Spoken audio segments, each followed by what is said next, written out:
कितना जालिम है ये भवानी सिंह। उस बेचारे युवराज की क्या हालत कर दी है। यदि मेरा वश चलता तो मैं उस दुष्ट भवानी सिंह का गला दबाकर। अरे अरे, ये क्या करा खुदा बख्श। क्या आत्महत्या का इरादा है? अरे मैं तो भूल ही गया था, मैं भवानी सिंह नहीं खुदा बख्श हूं।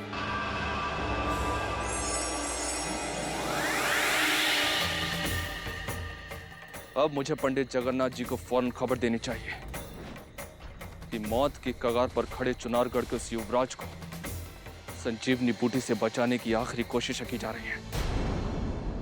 खुदा बख्श किसी भी समय लौट के आ सकता है। जैसे ही युवराज इंद्रजीत सिंह को छुपाए जाने वाले गुप्त स्थान का पता चलेगा, बद्री तुम्हें तुरंत वहां जाकर उसे छुड़ाना होगा और सुरक्षित उसके राज्य में उसे वापस पहुंचाना होगा। आप जैसा आदेश देंगे वैसा ही हम करेंगे पंडित जी। बस हम शिवगढ़ और महाराज पर आने वाले संकट को रोकना चाहते हैं। पंडित जी, गजब हो गया। युवराज को जिस स्थान पर छुपाया है उसका पता तो चल गया है, लेकिन नहीं जानता हूं कि वो अब जिंदा भी है या नहीं।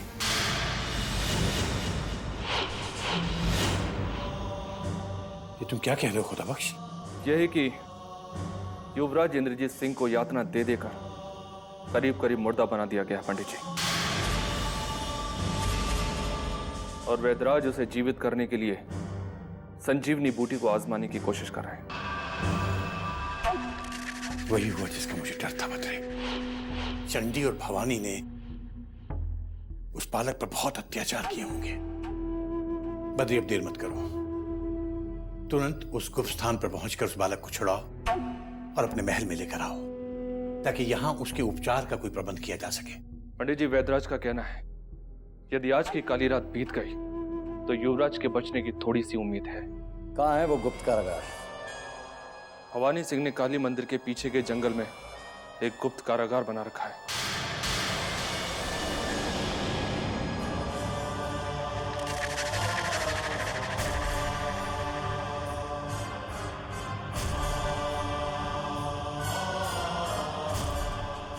ठीक है खुदा बख्श, तुम जा सकते हो।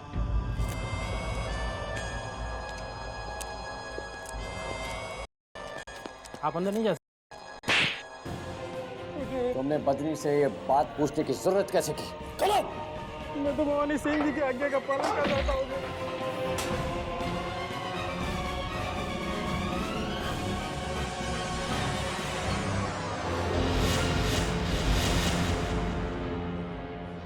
बद्रीनाथ जी, आप यहाँ?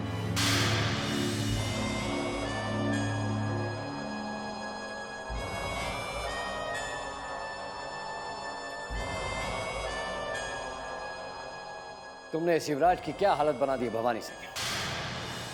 हमने सोचा भी नहीं था कि अपने स्वार्थ के लिए तुम इतने गिर जाओगे। इसमें मेरा और भवानी सिंह का कोई स्वार्थ नहीं है महाबली बद्रीनाथ। ये तो हम सब महाराज शिवदत्त के लिए कर रहे हैं। युवराज अभी भी जीवित है और देखिए, वैदराज जी अभी भी उनके उपचार में लगे हुए हैं।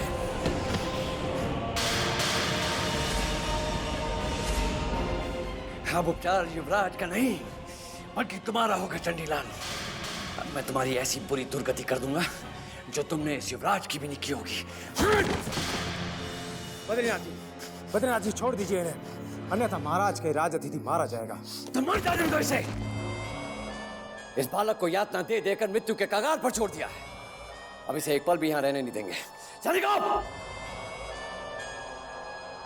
इसे तत्काल अतिथि गृह ले जाया जाए। वैदराज भी उसका उपचार वहीं करेंगे।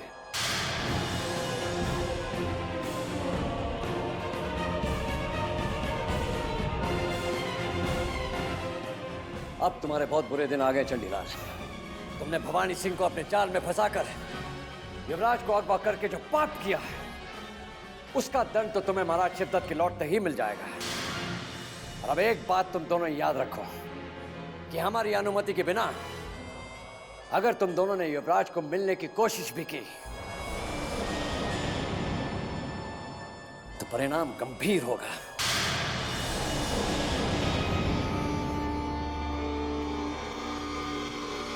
मुझे अपने तिरस्कार का इतना दुख नहीं जितना आपके अपमान का, भवानी सिंह। बद्रीनाथ ने एक ही झटके में युवराज को हमसे छीन लिया। क्या इनका पद महाराज शिवदत्त से इतना ऊंचा हो गया कि इन्होंने हमारे सारे मार्ग बंद कर दिए? बद्रीनाथ हमसे आयु और पद दोनों में ही बड़े हैं, इसलिए आज हमने अपमान का ये घूंट पी लिया चंडीलाल। परंतु देखना, जैसे ही महाराज महल में वापस लौटेंगे, हम बद्रीनाथ की ताकत और प्रतिष्ठा दोनों पर ही प्रश्न चिन्ह लगा देंगे।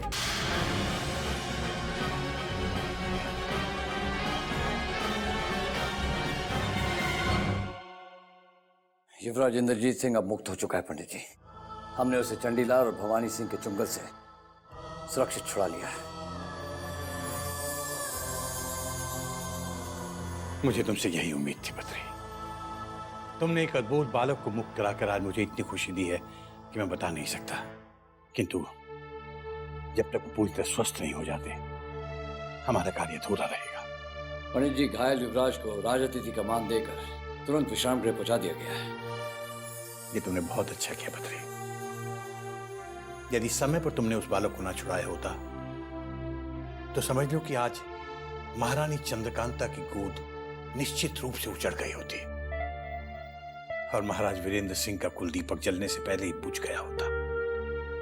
और बद्री, यदि ऐसा हो जाता तो मैं शिवगढ़ के साथ साथ चुनारगढ़ की प्रजा को भी मुंह दिखाने लायक नहीं रह जाता। बद्री, युवराज इंद्रजीत की रक्षा का भार तुम्हें सौंपकर अब मैं वापस अपने आश्रम लौट जाना चाहता हूं। आश्रम? ये आप क्या कह रहे हैं पंडित जी? यदि आप चले गए तो महल में छुपे महाराज की जो शत्रु हैं, उन पर अंकुश कौन लगाएगा? बद्री, तुम्हारी इस बात का जवाब तो महाराज शिवदत्त ही दे सकते हैं। और जिन लोगों पर तुम अंकुश लगाने की बात कर रहे हो, उन्हें तो स्वयं महाराज शिवदत्त ने निरंकुश किया है। फिर भी पंडित जी, महाराज शिवदत्त संबलपुर से आते ही। बद्री, अब इस विषय में हम महाराज के संबलपुर से लौट आने के बाद ही बात करेंगे। लेकिन तब तक तुम चंडी और भवानी से युवराज की विशेष रक्षा करना, क्योंकि महल में चल रहे छल कपट और षड्यंत्रों को देख देख कर अब हमारा मन विरक्त हो गया है।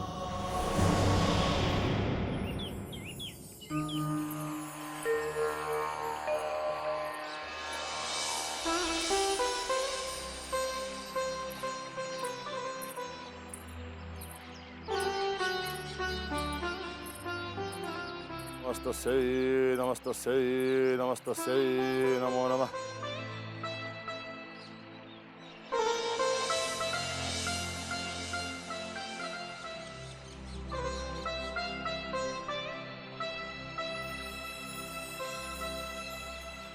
दामिनी, प्रणाम बाबा। आज अचानक मेरी याद आपको कैसे आ गई? बेटी, बात ही कुछ ऐसी है कि आज हम एक ऐसे धर्म संकट में फंस गए हैं जिससे निकलने का मार्ग केवल तुम ही सुझा सकती हो। आज हमें तुम्हारी सहायता की आवश्यकता है दामिनी। मेरी सहायता की आवश्यकता? ये आप क्या कह रहे हैं बाबा?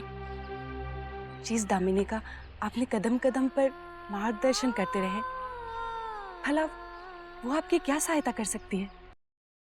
हमारी सहायता कर सकती हो दामिनी। तुम महाबली बद्रीनाथ को कह करके महारानी चंद्रकांता के जीवन की खुशियां वापस लौटा सकती हो। तुम एक माँ की ममता उसे वापस लौटा सकती हो दामिनी। मैं समझी नहीं बाबा। दामिनी, शिवगढ़ के दुष्ट भवानी सिंह ने चुनारगढ़ के युवराज इंद्रजीत का कायरतापूर्वक अपहरण कर लिया है। अपने पुत्र के वियोग से महारानी चंद्रकांता अपना सुध बुध खो बैठी है। महाबली बद्रीनाथ शिवगढ़ से युवराज इंद्रजीत को वापस चुनारगढ़ ला सकते हैं यदि तुम चाहो तो। और इस कार्य हेतु मुझे तुमसे श्रेष्ठ कोई भी जान नहीं पड़ता दामिनी। मैं आपकी हर आज्ञा का पालन करना चाहती हूँ बाबा, परंतु मुझे नहीं लगता कि बद्रीनाथ इस कार्य के लिए राजी होंगे, क्योंकि वो चुनारगढ़ और चुनारगढ़ के समस्त मनुष्य से घृणा करते हैं बाबा। ये हम भी भली भांति जानते हैं दामिनी, किंतु उस निस्सहाय युवराज से महाबली बद्रीनाथ को घृणा क्यों हो सकती है? जो निर्बल है, जिसने आज तक किसी को कुछ नहीं बिगाड़ा, जो अब तक राजनीति के छल कपट से दूर है, वो भला किसी का अहित क्यों करेगा? तुम स्वयं सोच करके देखो। तुम एक बार बद्रीनाथ से बात करके देखो तो सही। उनसे बात करके कुछ लाभ नहीं है बाबा, क्योंकि कुछ समय पहले चुनारगढ़ के महायोद्धा अभिमन्यु और बद्रीनाथ के बीच खूनी आमना सामना होते हुए मैंने खुद अपनी आंखों से देखा है। यदि मैं बीच में ना आती तो उन दोनों में से एक की मृत्यु निश्चित थी। परंतु आप बद्रीनाथ से क्यों बात नहीं कर रहे बाबा? आप भी तो समझा सकते हैं। यही हमने भी सोचा था दामिनी। महाबली बद्रीनाथ से आग्रह करना हमारी गरिमा के विरुद्ध होगा, क्योंकि यदि उन्होंने हमारा आग्रह ठुकरा दिया तो हम स्वयं को अपमानित अनुभव करेंगे। और हमने महारानी चंद्रकांता को यह वचन दिया है कि हम किसी भी भांति चुनारगढ़ के युवराज इंद्रजीत वापस लाएंगे। यदि तुम स्वयं को इस कार्य हेतु असमर्थ अनुभव करती हो तो हम कोई और मार्ग ढूंढ लेंगे। बाबा, आप निराश मत हुइए बाबा। दोनों राज्य की भलाई के लिए आपका ये समर्पण, आपका ये त्याग कभी व्यर्थ नहीं जाएगा। मैं उन्हें इस कार्य के लिए मनाने का प्रयास करूंगी, ये मेरा वचन है। दामिनी, यदि बद्रीनाथ इस कार्य हेतु सहमत हो गए तब तो दोनों राज्यों में शांति बनी रहेगी। किंतु यदि वो असमत हुए तो शिवगढ़ में भयंकर भूचाल आ जाएगा।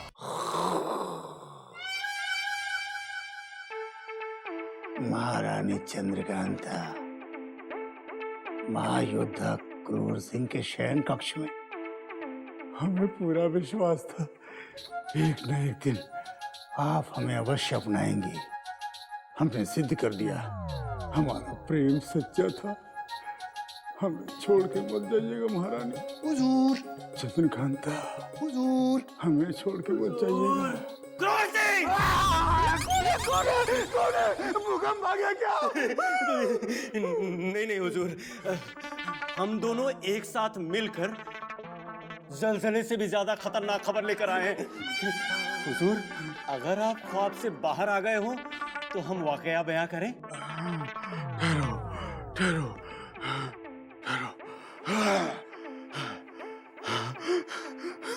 अहमद नाजिम, हुजूर, तुम दोनों हमेशा अशुभ समाचार लेकर आते हो। अरे कभी तो शुभ समाचार लेकर आया करो। बोलो बोलो, क्या समाचार है? बोलो। हुजूर, समाचार ये है कि बद्रीनाथ ने कारागार में घुसकर चंडीलाल और भवानी सिंह को मार मार कर कचूमर निकाल दिया। हुजूर, वो अभी से इतना क्यों घबरा रहे हैं? अरे आगे का भी तो वाकया सुन लीजिए। महाबली बद्रीनाथ जी के सामने ना तो चंडीलाल की एक चली और ना ही भवानी सिंह की। और हुजूर, बद्रीनाथ ने दोनों की चुंगल से युवराज को छुड़ाकर एक झटके में उसे हमेशा हमेशा के लिए आजाद कर दिया। तो तुम्हारा कहने का तात्पर्य ये है कि युवराज को स्वतंत्र करा के वापस चुनारगढ़ भेज दिया? नहीं हुजूर, महाबली बद्रीनाथ जी ने युवराज को शाही मेहमान का दर्जा देकर इलाज के लिए शाही मेहमान खाने में पहुंचा दिया है, जहां युवराज सुकून से चैन फरमा रहे हैं। ये तो बड़ा ही अच्छा हुआ नाजिम। चंडीलाल और भवानी सिंह के चंगुल से युवराज को छीनकर महाबली बद्रीनाथ ने एक बार फिर सिद्ध कर दिया है कि इस पूरे शिवगढ़ में उनसे और उनके पश्चात हमसे बड़ा महायोद्धा और कोई नहीं है। अब देखते हैं कि भवानी सिंह और चंडीलाल हमसे कैसे दृष्टि मिलाकर बात करते हैं। दृष्टि की बात करते हैं? अब तो हुजूर वो दोनों आपके सामने आने की हिम्मत भी नहीं करेंगे। लेकिन हुजूर, युवराज का क्या होगा? क्या बद्रीनाथ चुनारगढ़ उन्हें रुखसत करेंगे या खुद अपने हाथों से महाराज के सामने पेश करेंगे? ये हमारी कूटनीति है, शत्रु को उलझाने की रणनीति है। राज की बात है, किंतु तुम्हें बता देते हैं, हम युवराज को चुनारगढ़ वापस नहीं लौटने देंगे और ना ही महाराज शिवदत्त के समक्ष जीवित प्रस्तुत होने देंगे। तो फिर आप कहाँ जा रहे हैं हुजूर? कहीं आप महारानी चंद्रकांता से मिलने और युवराज का उनसे मिलन कराने चुनारगढ़ तो नहीं जा रहे हैं? नहीं नाजिम नहीं, अब तक हमारा मिलन महारानी चंद्रकांता से नहीं हुआ तो हम युवराज का मिलन महारानी चंद्रकांता से कैसे होने देंगे? अब तो युवराज की आत्मा का मिलन परमात्मा से होगा। हम उसे विष देकर उसी स्थान पर मार देंगे जहां उसे राज अतिथि बनाकर रखा गया है। लेकिन हुजूर, युवराज को मरवा कर आपको क्या मिलेगा? महारानी चंद्रकांता और हमारा राज सिंहासन, क्योंकि युवराज की मृत्यु का संदेह बद्रीनाथ सीधा भवानी सिंह और चंडीलाल पर करेंगे और क्रोध में आकर उनका वध कर देंगे। अब बचे महाराज शिवदत्त, तो वो तो चुनारगढ़ के आक्रमण की भेंट चढ़कर स्वयं ही समाप्त हो जाएंगे। उसके पश्चात शिवगढ़ पर राज्य करने के लिए शेष कौन बचेगा? महायोद्धा, महापराक्रमी, कूटनीतिज्ञ क्रूर सिंह। आपकी दूरदर्शिता और बुद्धिमानी की तो दाद देनी पड़ेगी हुजूर। पर हुजूर, युवराज के मुंह तक जहर लेकर जाएंगे कैसे? ये सोचना तुम्हारा काम नहीं है। तुम सिर्फ इतना याद रखो, बद्रीनाथ के साथ साथ चंडीलाल और भवानी सिंह के बुरे दिन आरंभ हो गए और युवराज जैसे ही अतिथि गृह में मृत्यु को प्राप्त होता है, हमारे बुरे दिन समाप्त हो जाएंगे। यदि युवराज की मृत्यु अतिथि गृह में हो जाए तो उसी क्षण बद्रीनाथ का बुरा समय आरंभ हो जाएगा।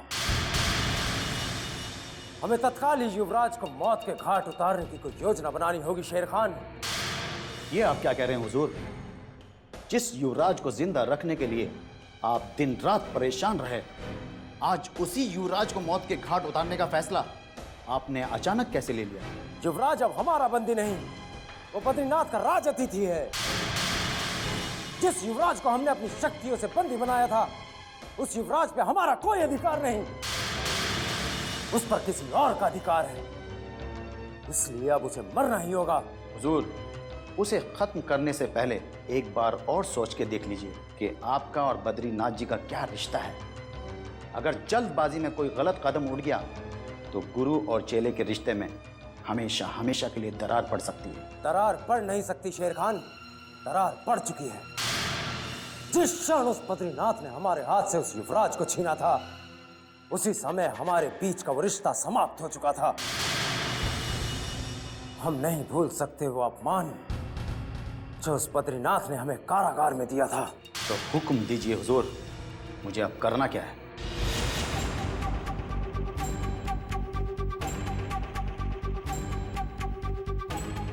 तुम्हें अपनी दृष्टि उस कारागार पर जमाए रखनी होगी और बद्रीनाथ की उपस्थिति में ही उस युवराज का वध करना होगा। तत्पश्चात हम महाराज और बद्रीनाथ में शत्रुता कराकर अपने कार्य को आसानी से सिद्ध कर लेंगे। मैं कुछ समझा नहीं हुजूर। महाराज और बद्रीनाथ के बीच कैसे दुश्मनी हो सकती? यदि युवराज बद्रीनाथ के उस राज अतिथि गृह में मारा गया तो हम महाराज के हृदय में यह संदेह भर देंगे कि बद्रीनाथ ने ही उस युवराज को मरवाया है। इससे हम अपने अपमान का बदला भी ले लेंगे और महाराज शिवदत्त की दृष्टि में बद्रीनाथ को गिराकर उसका पद और उसका सम्मान भी छीन लेंगे। अगर ये बात है हुजूर, तो मैं आज से और इसी वक्त से अपना काम शुरू कर देता हूँ। कल का सूरज उगने से पहले युवराज इंद्रजीत सिंह की जिंदगी का दिया बुझ जाएगा